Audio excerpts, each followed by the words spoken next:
Good evening friends, good evening বলছি কারণ আমি যেখানে ভ্লগটা শেষ করেছিলাম সেই দিনই বিকেল থেকে আবার ভ্লগটা শুরু করছি।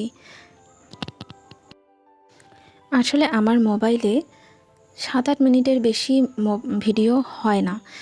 এডিট করতে গেলে মোবাইল হ্যাং হয়ে যায়, তাই আমাকে ছোট ছোট ভিডিওই করতে হয়। 5-6 মিনিটের মধ্যে ভিডিও শেষ করতে হয়। এখন সন্ধে হয়ে গেছে আর চুলগুলো আঁচড়ে নিচ্ছি। একবারে চুলে একটু বেনি করে নিচ্ছি, কারণ চুলে বেনি বা খোপা করে রাখলে আমার চুল ভালো থাকে। আমার নয়, প্রত্যেকেরই ভালো থাকে। তবে প্রত্যেক দিন আমি চুলে বেনি করি না, চুল এমনি বেঁধে রাখি। আর আমার চুল যেহেতু প্রচণ্ড ফ্রিজি এবং স্প্লিট এন্ডস হয়, আমি যদি বেনি বা খোপা না করে থাকি চুলে প্রচণ্ড পরিমাণে জট লাগে আর আগা ফেটে যায়, আর চিরুনি দেওয়ার সাথে সাথে চুল ছিঁড়তে থাকে। চুল বেঁধে নিয়ে আমি গুঞ্জাকে একটু পড়াতে বসলাম। ঠিক পড়াবো না, কারণ ও দুপুরবেলাতেই পড়া কমপ্লিট করে ফেলেছে। স্কুলে পড়েছে আর সেই সাথে সাথেই হোমওয়ার্ক ক্লাস ওয়ার্কগুলোও ভালো করে রিভিশন করে নিয়েছে পরীক্ষার জন্য। আমি এখন একটু ওকে হ্যান্ডরাইটিং করাবো, কারণ ওর আগে থেকেই আমি হ্যান্ডরাইটিং প্র্যাকটিস করাতাম। ওর হাতের লেখার স্পিড খুব কম ছিল আর হ্যান্ডরাইটিং একটু অস্পষ্ট ছিল।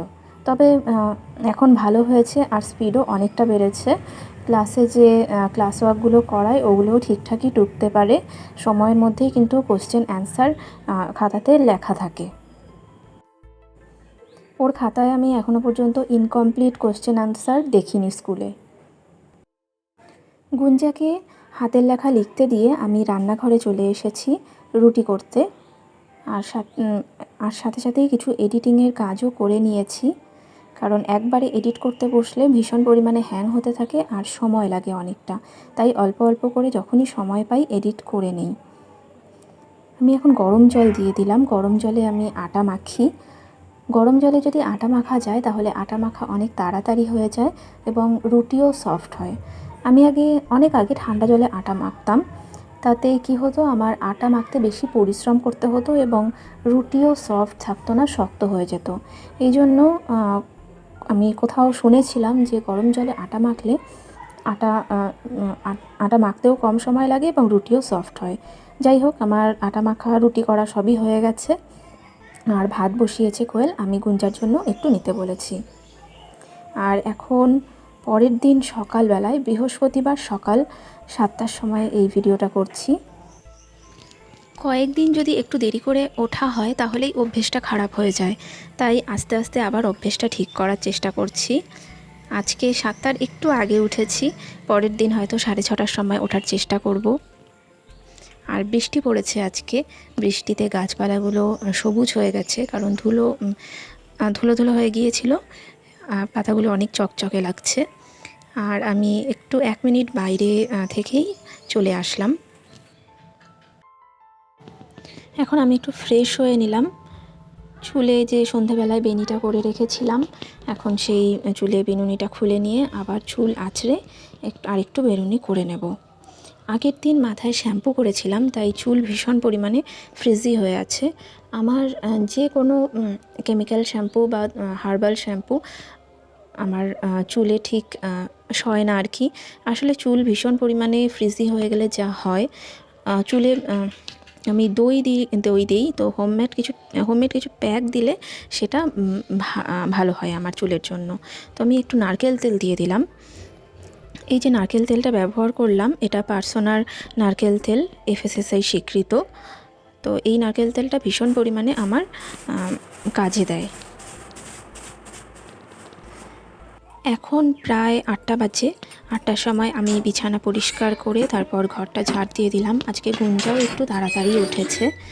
গুঞ্জার অভ্যাসটাও আস্তে আস্তে ঠিক করতে হবে। মাঝে 7টা বা 7টার আগেই উঠে পড়তো, কিন্তু কিছুদিন না উঠে আবার অভ্যাস খারাপ হয়ে গেছে। আমার যা কোয়েল আটা চালছে আর আমি আটা মেখে নিলাম। গুঞ্জাকে খাইয়ে দিচ্ছি। আলুর চচ্চড়ি নিয়েছি, আলুর চচ্চড়ি রুটি দিয়ে খাইয়ে দিচ্ছি, আর সাথে টমেটো সস একটু নিয়েছিলাম। গুঞ্জার এখন গান করা হয়ে গেছে আর সকালে উঠে আজকে একটু এক্সারসাইজও করেছে, অর্থাৎ ক্যারাটেতে যে এক্সারসাইজগুলো শিখিয়েছে সেগুলোই বাড়িতে প্র্যাকটিস করেছে। গুঞ্জাকে খাইয়ে দিয়ে আমিও খেয়ে নিচ্ছি। এখন গুঞ্জা আর আমি বসে আছি, ওদের অনলাইন ক্লাস একটু পরেই আরম্ভ হবে। এখন 9:30 বাজে। কিছু হোমওয়ার্ক আর ক্লাস ওয়ার্ক দিয়ে দিয়েছে। হোমওয়ার্কগুলো কালকে কমপ্লিট করা হয়নি, তো আজকে করবে। খুব অল্প হোমওয়ার্ক, 4-5টা কোশ্চেন দিয়েছে মাত্র। আর অঙ্ক কী জানো, ইভিএস আর কম্পিউটারের ক্লাস ওয়ার্ক দিয়ে দিয়েছে। আর আজকে কি হয়েছিল যে গুঞ্জার ক্লাস রুটিনটা ডিলিট হয়ে গিয়েছিল। স্কুলে তৈরি একটা হোয়াটসঅ্যাপ গ্রুপ আছে, সেখানে স্কুল বন্ধ থাকলে বা পরীক্ষার রুটিন, ম্যামদের ফোন নাম্বার বা বিশেষ কোনো ইনফরমেশান থাকলে স্কুল গ্রুপে পাঠিয়ে দেয়। তো স্কুল গ্রুপে তো ক্লাস রুটিন পাঠিয়েই দিয়েছিল, সেখান থেকে কোনো কারণে আমার মোবাইল থেকে ডিলিট হয়ে গিয়েছিল। তো আমি সাথে সাথে যে মম গ্রুপটা আছে সেখানে মেসেজ করে দিলাম এবং এক দিদি পাঠিয়েও দিলেন। তো তাকে থ্যাংক ইউ জানালাম যে ক্লাস রুটিনটা আমাকে সাথে সাথেই পাঠিয়ে দিল। আমাদের এই যে মম গ্রুপটা আছে, যেসব স্টুডেন্টরা গুঞ্জার সাথে যেসব বাচ্চারা পড়ে তাদের মারা মিলে একটা গ্রুপ তৈরি করেছি। সেটা আগের বছরই ছিল, ইউকেজির থেকেই ছিল। তো এই গ্রুপের জন্য আমাদের অনেক হেল্প হয়।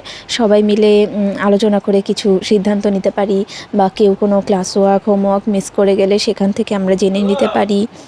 তো এই কারণে কিন্তু অনেক বেশি হেল্প হয় আমাদের, ক্লাসে কি পড়াচ্ছে না পড়াচ্ছে বা পরীক্ষার রিভিশন, পরীক্ষার তৈরি করাতে, পড়াশোনার ক্ষেত্রে অনেকটাই হেল্প হয়।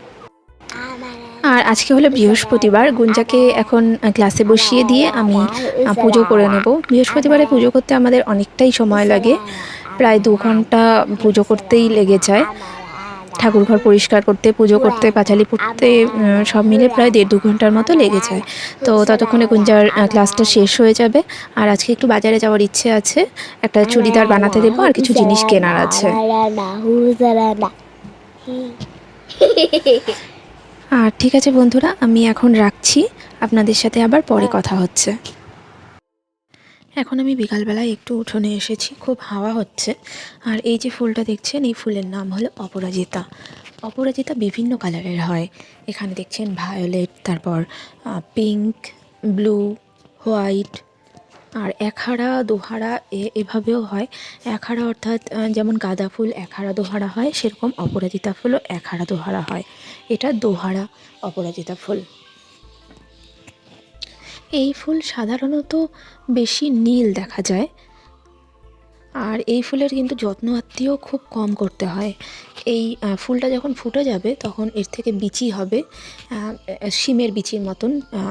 শিমের বিচির মতন ভেতরে অনেক বিচি থাকবে, 4-5টা বিচি থাকবে। তো সেই বিচিগুলো মাটিতে ফেলে দিলেই কিছুদিন পরে, 15 দিন বা 20 দিন পরে চারা বেরোবে। আর গাছগুলো যখন বড় হবে, এভাবে কিছু একটা লতিয়ে ওঠার জন্য কিছু একটা দিয়ে দিতে হবে, যাতে গাছটা বড় হতে পারে, কারণ এটি হলো লতানো গাছ।